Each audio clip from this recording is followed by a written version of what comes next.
こんにちは、今中かなです。今回地裁の判決を受け、正直驚きとショックを隠せません。国民の皆様の声を聞けば、十分解散に相当する団体だという声を多く聞くかもしれません。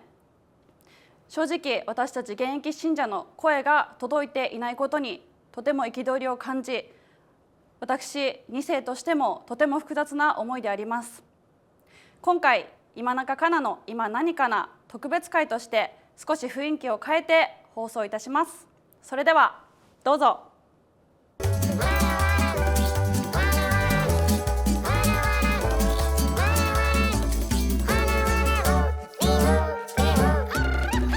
中かなの今何かな。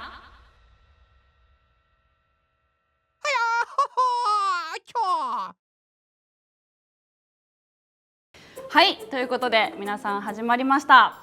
ちょっと今回の今中かなの雰囲気が違うぞって思った方もいらっしゃると思います。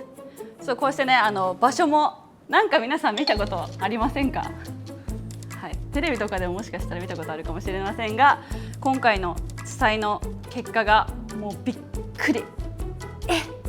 聞いてたのと全然違うと思いまして、はい、今回放送させていただきます。今日はですね、2人の特別ゲストをお呼びしております。法務局の解説員今村義隆さんです。よろしくお願いします。はい、そして、青春 TV の記者として活動してくださいます小村聡さんです。よろしくお願いします。よろしくお願いします。今日はですね、主には今村さんの方から実際の今回の判決などの内容を解説していただいて、はい、小村さん記者の方からは今回いろんなもうネットニュースだったり、テレビでも今回旧統一教会がざわついておりますが、それについて、どういう記事がありますよっていうのを少しちょっとお聞きできたらなと思います。わかりました。はい、よろしくお願いします。お願いします。はい。はい、それでは、今回の判決に対して大きく分けて2つの、ポイントを解説していただきたいと思います。まず最初に1つ目に、組織性、継続性、悪質性ということで解説をいただきたいと思います。どういう場合に解散命令が出せるのか、裁判所はということで、まずちょっと簡単に整理したいと思います。で、この最初のフリップなんですけど、宗教法人法81条1項に書いてあるのが、1号ですね。宗教法人についてだと。まず宗教法人について1、法令違反の行為があって、2、著しく公共の福祉を害すると明らかに認められる行為があった場合と、かつこれ今回のちょっと注目ポイントなんですけど、後でもちょっとお話しするんですけど、解散命令が必要でかつやむを得ない場合に限って裁判所は解散命令を出すことができる、こういうことが今回の地裁判断で書かれていたと。で、地裁判断の結論は全て該当する、なので解散命令を出しますということだったので、厳密にはさっきの組織性、悪質性、継続性っていう言葉とはちょっと違うんですけど、この中に全部の要素が入ってるので、どれがどれなのかっていうのをちょっと紐付けながら話せればなということを思います。解散命令が誰の行為に対するものなのかっていうことなんですね。申立人、これは文部科学大臣、文科省ですね。申立人は、信者の行為だと。全部あらゆる信者の行為、でそれに対して家庭連合は宗教法人の解散命令なんだから、行為をしたのは宗教法人じゃなきゃダメでしょと。で、宗教法人の行為、信者の行為が宗教法人の行為と言える場合ってどういう場合かって言ったら、代表役員などの幹部役職者の行為、指示とかですね、直接にやってなくても、こういう幹部役職者の指示によって信者が動いてるとか、そういうことが認められる場合に限って宗教法人の行為として裁いていいというのが、実はオウム真理教解散命令事件の高裁の判断なんですよ、基準で。これでちょっと主張し合ってたんですけど、裁判所は、このオウムの真理教高裁の判断はこのオウム真理教の解散命令っていうものだけに限って出したものだと。だから家庭連合とは関係ないんだみたいなことを言ったんですねまず。だからこれは判例じゃないみたいな意味なんですけど、なるほど。結局一応裁判所も社会通念上その家庭連合みたいな当該宗教法人の行為であると言える場合にその宗教法人についてっていう組織性みたいな要件を満たすと言ったんですね。まあ、結構多くの記事で取り上げられていたのが、はい、この例えば献金問題ですとかそういった内容が全国、もういろんな箇所の教会、地域で同じような例が見られたので、これは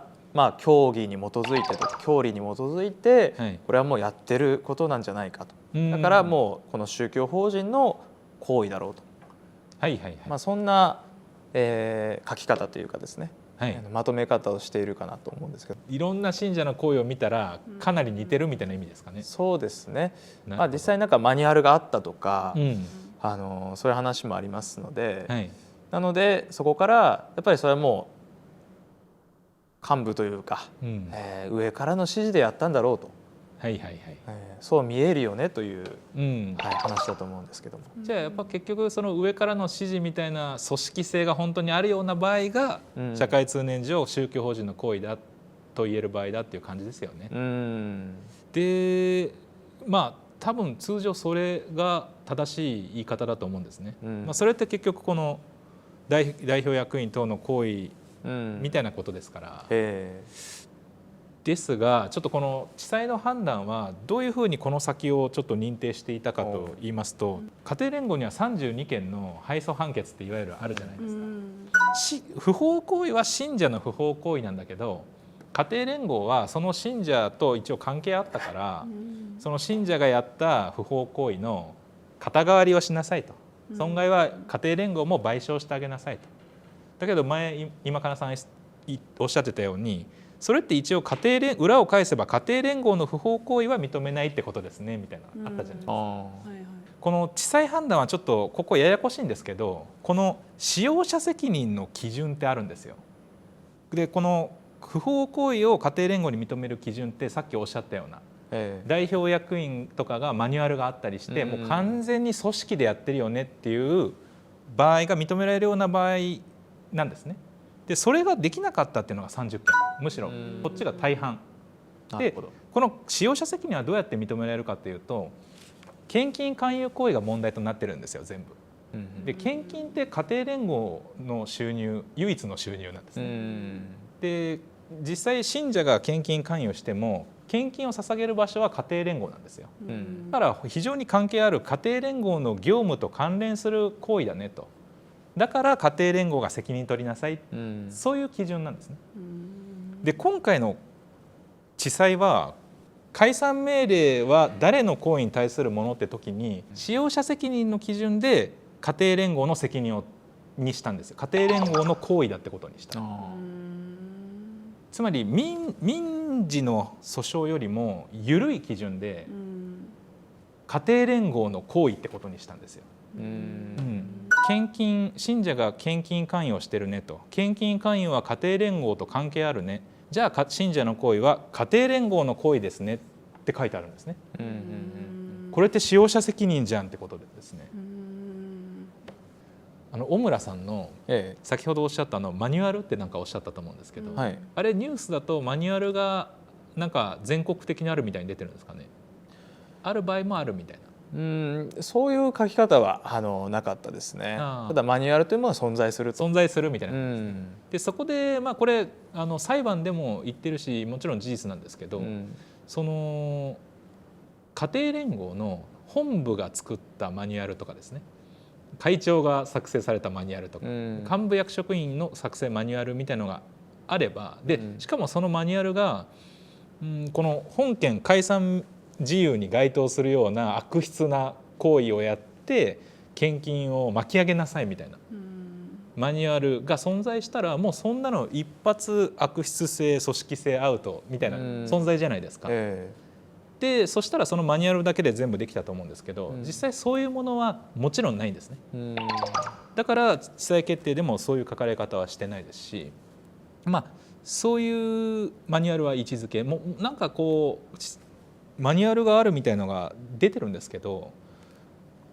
いずれにしても教会の作ったもの公式のものではなくて、それは何ですかみたいな感じのものだったんですね。で現場で調べても信徒会が独自で作成したようなものだったかもしれない、しかもそこに悪質な行為をして巻き上げろみたいなそういう内容ではなくていうことは確認できている。なるほど。だからマニュアルから組織性っていうこととか宗教法人自体の行為みたいなのは難しいんじゃないかと感じています。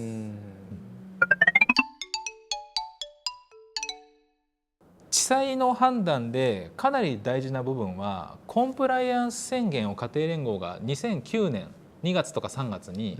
2回ぐらいしてるんですけど、この2009年以前と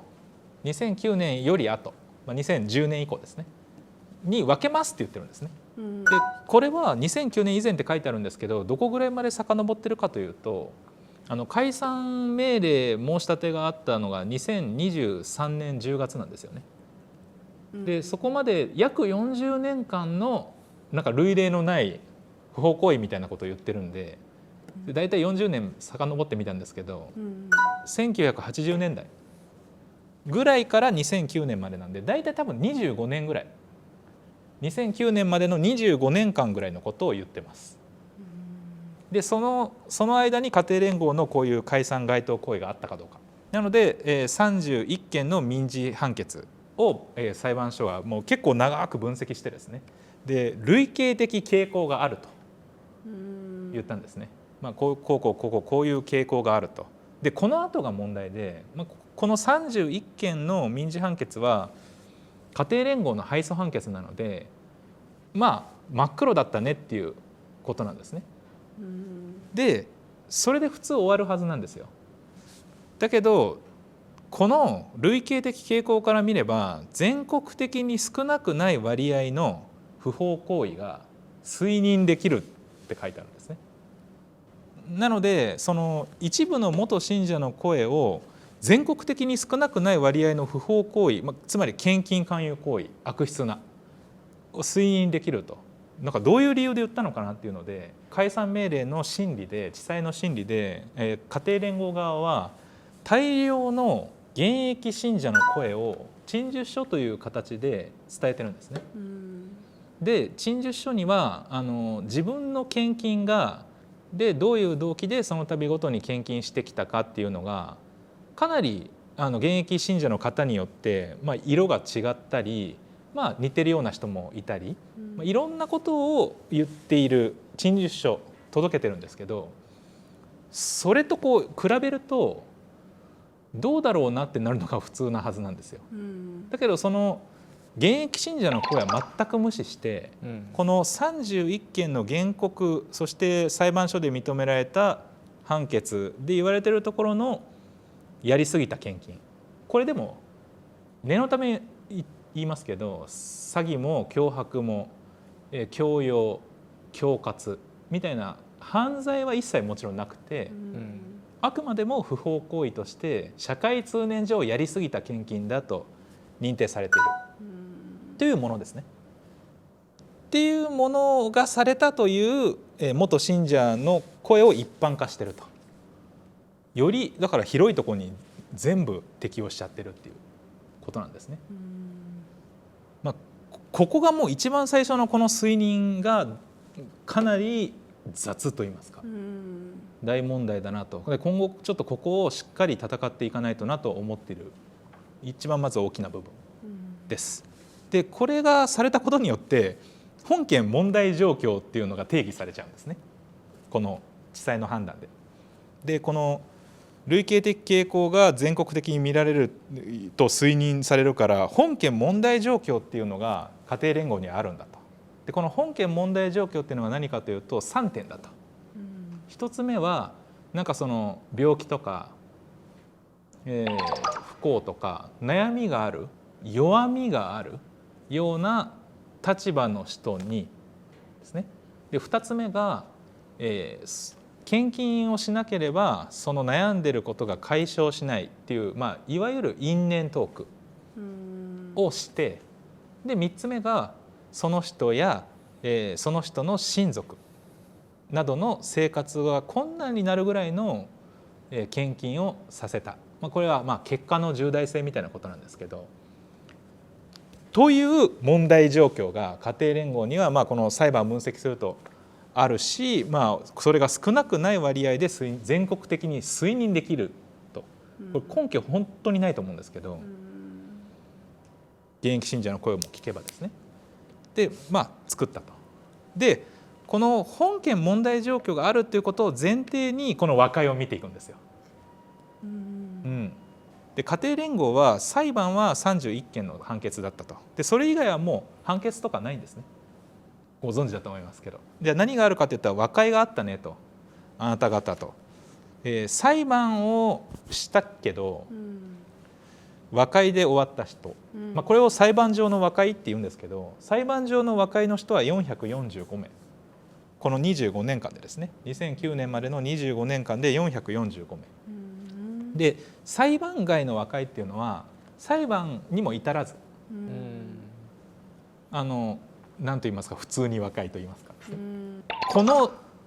これについて裁判所は本件問題状況があるし不法行為が推測できるって言ったわけです。証拠とかそういうのではなくて、確かな証拠とかそういうのじゃなくて、なんとなくこのあったような事実はあるんだけど、和解とは、関係ないとまでは言わないですけど、和解を不法行為として一件一件詳細にも見もせずですね、本件問題状況からすれば合理的に推測できるとか推認できるとか言って死刑みたいなですね、推測で死刑ってこれ刑事事件だったら絶対ないんですね。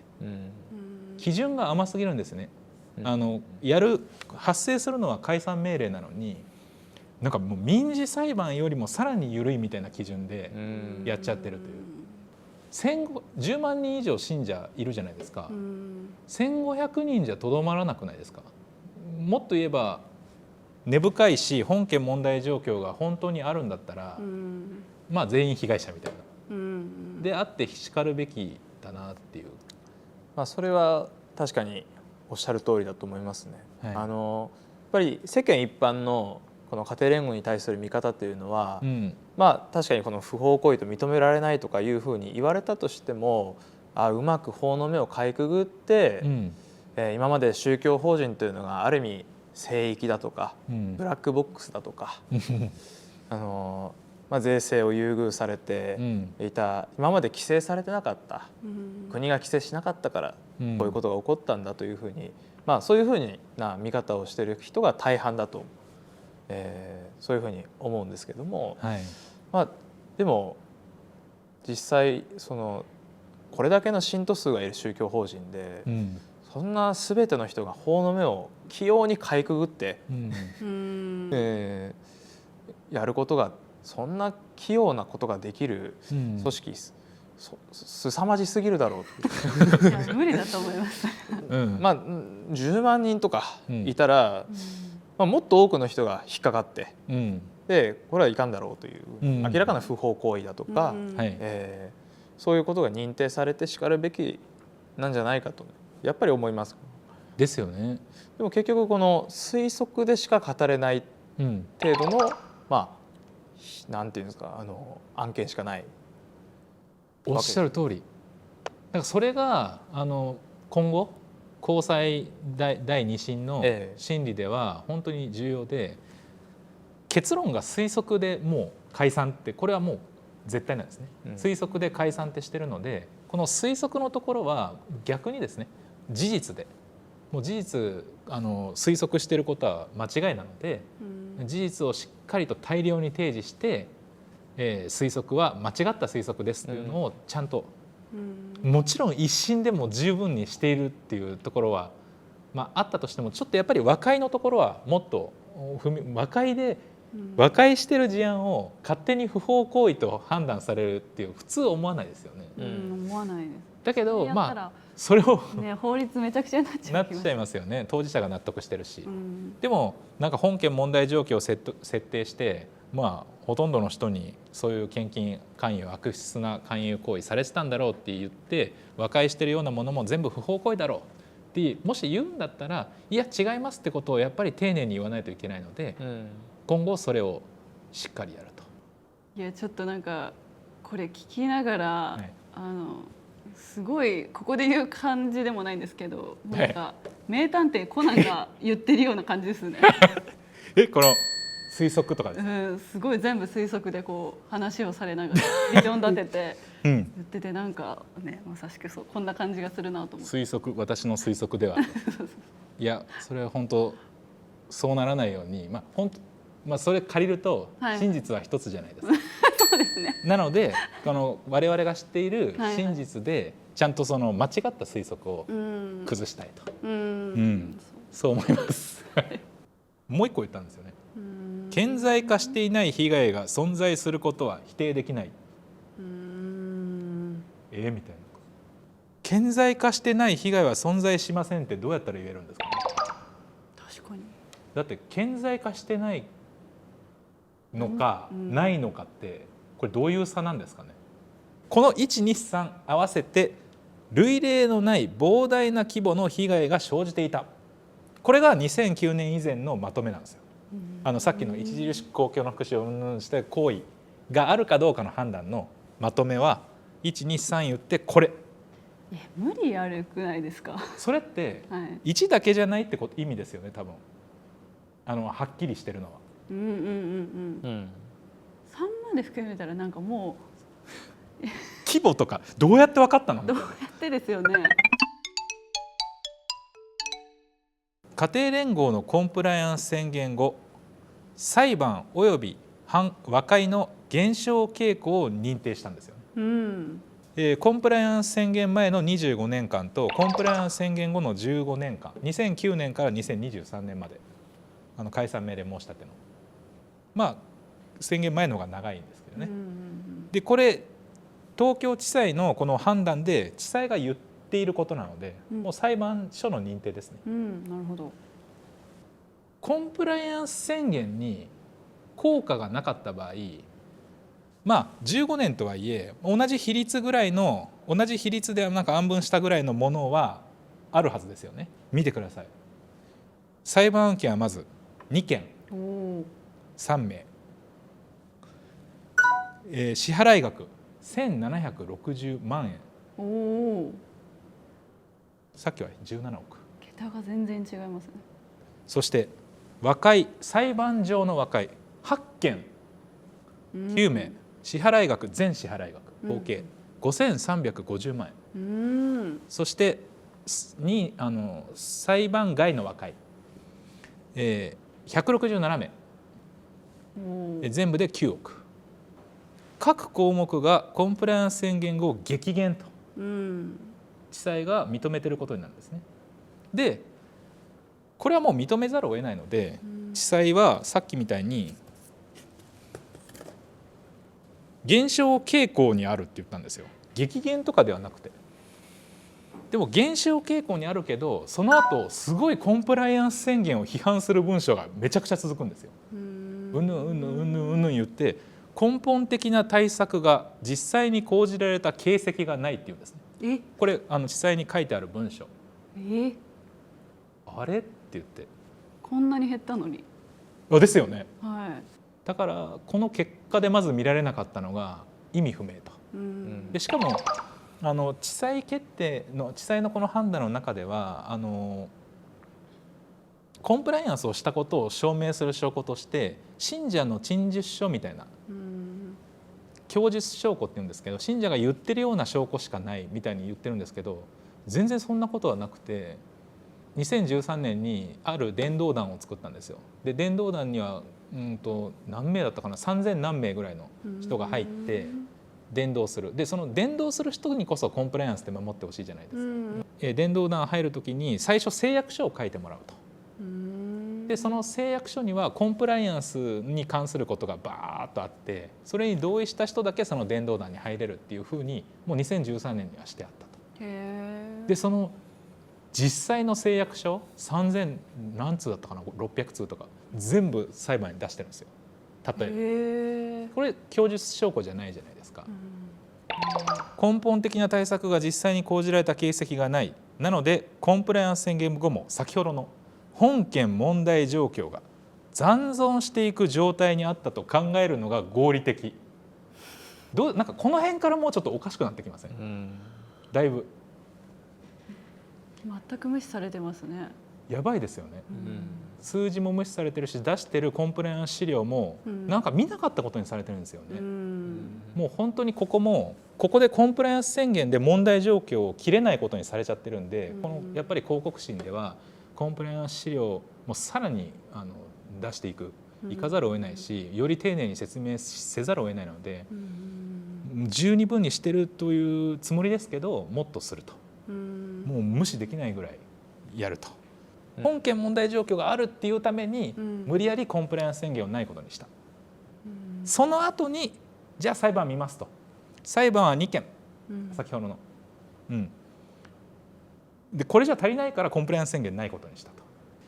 2009年以降もちゃんと被害がないと、で被害というよりはこの解散命令に該当する行為がないと